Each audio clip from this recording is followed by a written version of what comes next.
Minamahal ko ang bayan ko,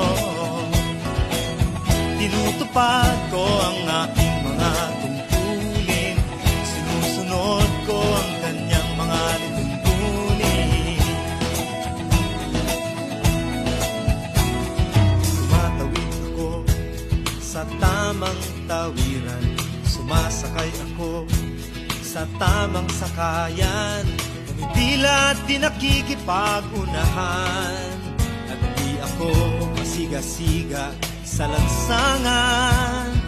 Bababa't nagsasakay ako sa tamang sakayan, di nakahambalang parang walang pakialam.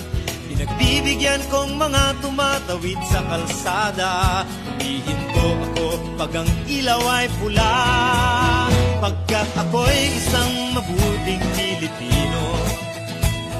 Minamahal ko ang bayan ko, tinutupad ko ang aking mga tungkulin, sinusunod ko ang kanyang mga lituntunin. Di ako nangungutong o nagbibigay ng lagay, tiket lamang ang tinatanggap kong binibigay. Ako ay nakatayo doon mismo sa kanto at di nagtatago sa ilalim ng puno. Di ako nagkakalat ng basura sa lansangan, di bumubuga ng usok ang aking sasakyan. Inaayos kong mga kalat sa basurahan, inalagaan kong aking kabaligiran, pagkat ako'y isang mabuting Pilipino. Minamahal ko ang bayan ko,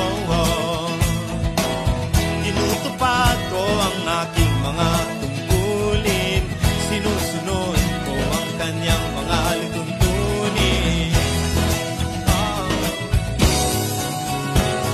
Lagi akong nakikinig sa aking mga magulang, kaya't pag-aaral ay ating pinagbubutihan. Di ako gumagamit ng bawal na gamot, o kaya'y tumatambay at sa eskwela'y di pumapasok. Pinagtatanggol ko ang aking karangalan, pagkat ito lamang ang tangi kong kayamanan. Di ko binebenta ang ating kinabukasan, ang boto ko'y aking pinahahalagahan, pagkat ako'y isang mabuting Pilipino. Minamahal ko ang bayan ko, tinutupad ko ang aking mga tungkulin, sinusunod ko ang kanyang mga lituntunin. Ako'y isang tapat at totoong lingkod ng bayan, pabor o lagay ay di ko pinapayagan. Tapat ang serbisyo ko sa mamamayan, di ko binubulsa ang pera ng bayan. Pinagtatanggol ko ang mamamayang Pilipino, mga karapatan nila'y kinikilala ko. Ginagalang ko ang aking kapwa-tao, pinaglalaban kong dangal ng bayan ko, pagkat ako'y isang mabuting Pilipino. Minamahal ko ang bayan ko, tinutupad ko ang aking mga tungkulin, sinusunod ko ang kanyang mga lituntunin. Ako'y isang mabuting Pilipino, minamahal ko ang bayan ko,